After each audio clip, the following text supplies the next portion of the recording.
Hello guys! Welcome back again sa aking YouTube channel. So, ayan na nga guys, medyo natagalan akong mag-vlog kasi kagagaling ko lamang po sa aking ubo. At kung napanood nyo po yung aking vlog nung kami pumunta sa church ng Aso Magungson, hindi po ako yung nag-vlog kasi ano nyo naman siguro, narinig nyo naman siguro yung aking boses doon. Sobrang paus na paus talaga ako kasi gawa ng aking ubo at sipon. So, ngayon guys, meron nga palang dumating na parcel ang aking boss. So, yun ang ating for today's video. Mag-unboxing tayo ng parcel ng aking boss. So, ayan. Meron siyang dumating na parcel na ako ang mag-o-open. Kasi, sa akin to nakapangalan, pero hindi naman akin ang items. Yan. So, guys, ipapakita ko lang sa inyo kung ano itong items na to. Kasi, ito po ay maganda dahil ito ay nakita lang niya to sa Facebook, napanood niya. So, agad naman kaming umorder or agad naman siyang umorder. So, titingnan natin to guys kung ito talaga ay maganda. Ito guys yung pang yung mga pang slice ng mga gulay. So, para hindi daw mahirapan mag-slice ng mga gulay like nakalagay doon mga carrots, mga sibuyas, bawang, yung mga repolyo, yung mga ganun guys, yung mga ginagayat ko. So, titingnan natin to guys. Ito yung ating for today's video, yung pang slice ng mga gulay. So, ayan. Titingnan natin siya kung ito talaga ay maganda. Ayan guys, so yung mga ginagayat, like ito, mga pipino, ito, mga ano ba to, mga pipino, mga sari-sari kasi guys, ito mga pipino, mga carrots, ayan, mga cabbage, ayan. Ito yun guys, ito yung nasa picture, yan, ito yun, ayan siya. Titingnan natin kung ito ba talaga ay magandang klaseng pang slice. Para ano daw to yung parang easy sa pag-slice. Meron din siyang mga adjustable. Ayan yung mga ano, ito yung pangalan niya guys, yung Brava Spring Slice. Lord. Ayan guys. So parang, ayan, tingnan natin siya.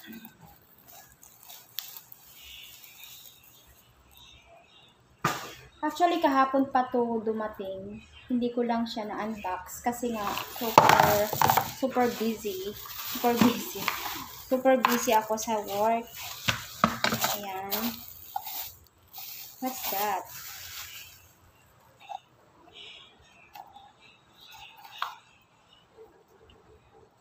Hindi ko maintindihan kung para sa dito. Then, ito dito nilalagay.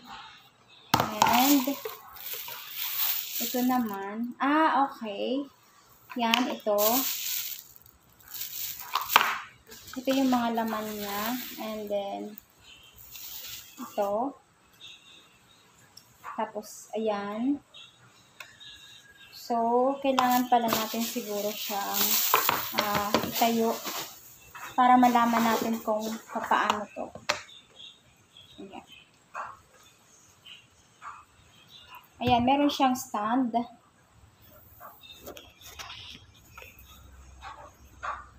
Ayan guys, ito yung stand niya. Then,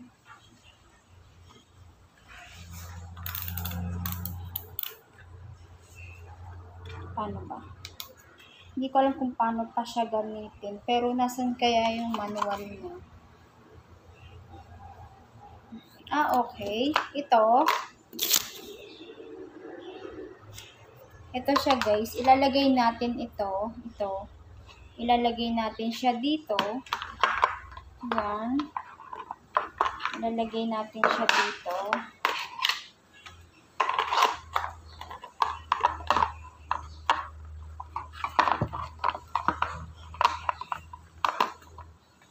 dito natin siya, tama ba? Ayun, okay, tama. Dito natin siya ilalagay, then, ito, kita nyo naman guys, dito naman natin siya ilalagay ngayon sa, dito nga.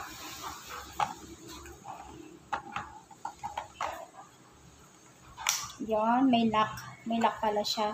Then, ano mang gagawin dito?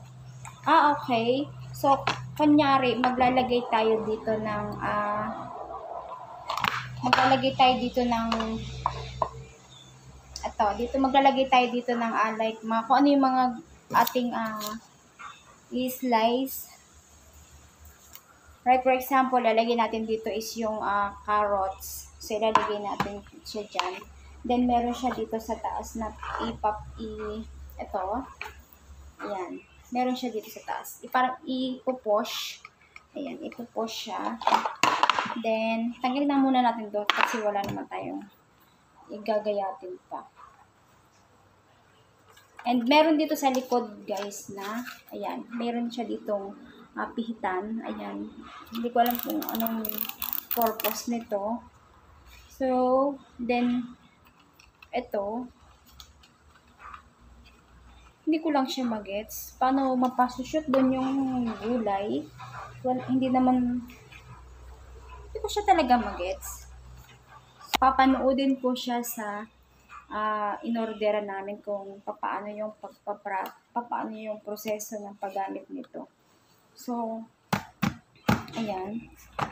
Ayun, yung pala pinupush. Ayan.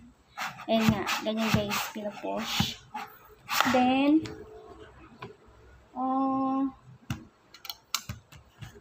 how to use? Oh my God, how to use? Hindi ko talaga siya magets. Okay, pwede naman natin siguro ilagay dito yun. Ito. Ayan, dito siya. Paano ba? Dito siya, tapos ipo-push siya. Then, ilalagay natin, oh my God, ang gulo ng aking pagpapaliwanag. Hindi ko kasi magets kung paano natin ilalagay yung ating slice na gulay. So, siguro guys, pinakita ko lang naman sa inyo kung okay, tatanggalin natin to. Ano ba yan? Tatanggalin natin to, then ilalagay natin dito yung, okay. I understand. So, guys, ganito. For example, carrots, ilalagay natin dito, or pipino. Then, ayan, meron nakikita nyo naman to, ipupush natin siya. Ayan, ipupush natin siya. Then, itong box na to, ilalagay natin siya dito sa likod. Ayan.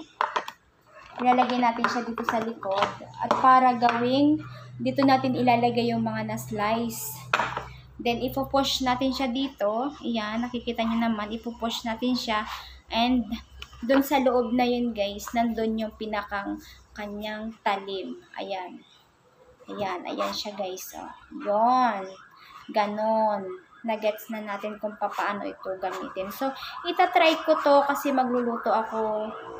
Ay, hindi ko pa pala itong magagamit ngayon kasi wala akong i-slice na mga gulay. Ayan.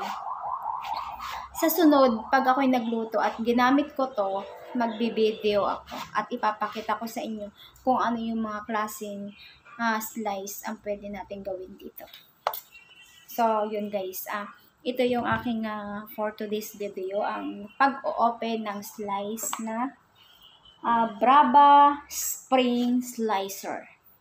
English. So, yun. Yun guys yung aking unboxing ngayon. So, ayun na nga guys, thank you nga pala. Siyempre, nga pala guys, kung bago ka pa lang sa channel ko, siyempre, don't forget to subscribe, like, and share. At siyempre, huwag mong kalimutan i-hit ang ating notification bell para updated ka sa lahat kong mga video. Bye-bye guys, thank you for watching.